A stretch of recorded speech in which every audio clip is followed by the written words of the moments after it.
The reward philosophy in today's world, most organizations are looking at is to not just measure performance, but also measure and reward behavior. While it's relatively easier to measure and monitor performance, it's more and more getting difficult to measure and monitor behavior. While there is a lot of extrinsic motivation driven through compensation and benefits, it's more and more about recognition, appreciation that drives intrinsic motivation. Is about linking the business performance and the individual performance very, very deeply. Yeah? Historically, we have perhaps relied, when we have thought about rewards, we have thought about the individual performance. That is no more, that has to change, because the business environment is so volatile that it is very important that there is a link between the business performance and the individual performance. In my view, it's not just about redefining rewards in challenging times, but it's also exciting times ahead. It's more about innovative ways of looking at how we reward and retain talent.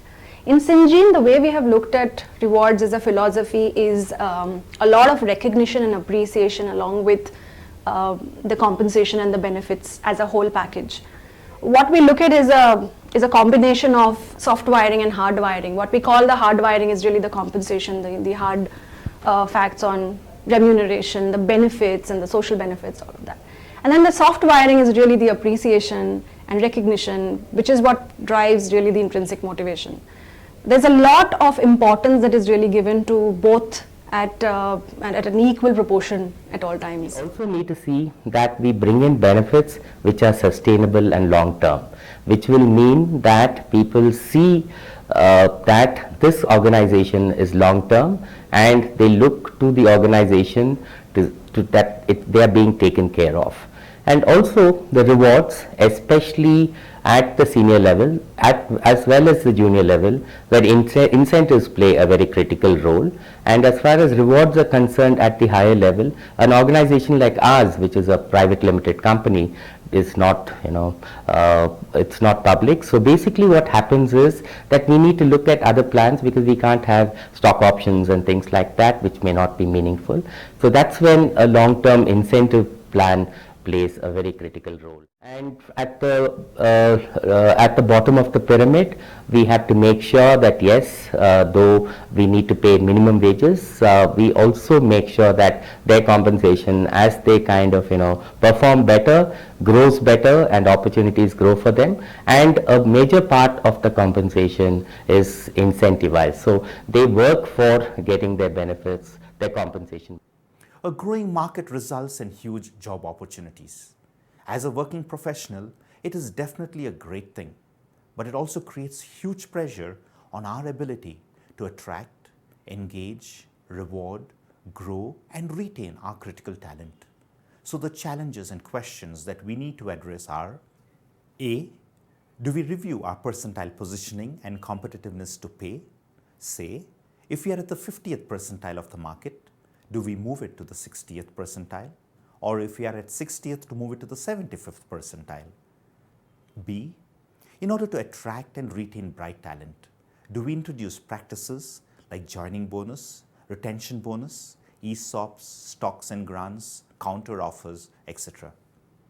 C, do we revisit our organization structures and go-to-market models in order to increase our productivity, have less people, and pay them more?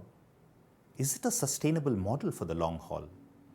D, do we revisit our incentive schemes, customize them to encourage the concept of high risk, high performance, and high gain?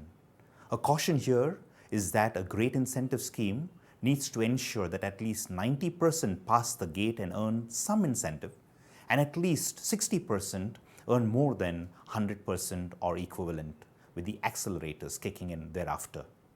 How can we also specifically incentivize new sources of growth like e-commerce and match market trends in a more nimble-footed way? Let me talk about a couple of dots which will help you to connect and envisage the scenario. Firstly, if you look at the inflation has been on a downward trend, and we are seeing it hovering around 6%. if you look at attrition has been all-time low around 16%, which has been the lowest ever. If you look at most organizations, they are now reaching a stage of maturity, which means that they are facing huge challenges in terms of cost and competition. Now, if you look at all these trends, what's going to be a key challenge? The key challenge is, would organizations be able to sustain the concept of annual merit increase? Now, it's very clear that the resources are getting far and far limited, and you have to ensure that you are able to take care of your key talents. In the context of all this, as far as the key talents are concerned, you don't find the attrition of the key talents coming down, because key talents will always find opportunities in the market. Now, what does it mean? Clearly, let me give you an example. If you're talking about a road which is bumpy, which is filled with potholes, you cannot really do a resurfacing of the entire road. Then what do? You just ensure that the potholes are filled. And that's clearly what I believe would be the approach that we will have to take. Some mindset changes which will have to happen, which is in the context of, would merit-based compensation review be an annual feature? It's extremely challenging to sustain it. I already see the increases hovering to less than a two-digit figure. Number two, does it mean that you have a merit increase for every member of the team? I'm again of the view it's very difficult to sustain that. And number three, review always means something which moves up. Can compensation keep moving up? We have had significant advantage in the past of the cost arbitrage. I don't think that is something which is going to continue on an ongoing basis. If you connect all the dots, which is the cost of living index moving down, attrition coming down, industry is becoming more mature,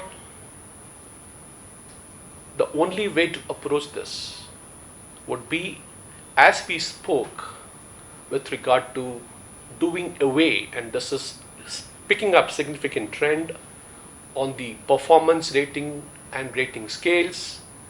A time has come when organizations have to take a serious call on how do we ensure that we take care of those of the employees who are high potential and who are always up on the learning curve. What does it mean to us as HR professionals? It means we need to ensure that we start looking at internal growth. We need to ensure that every employee is on a learning curve, which means you have adequate headroom to grow his compensation. And that's the way to optimize cost, keep the employees near market, and retain them.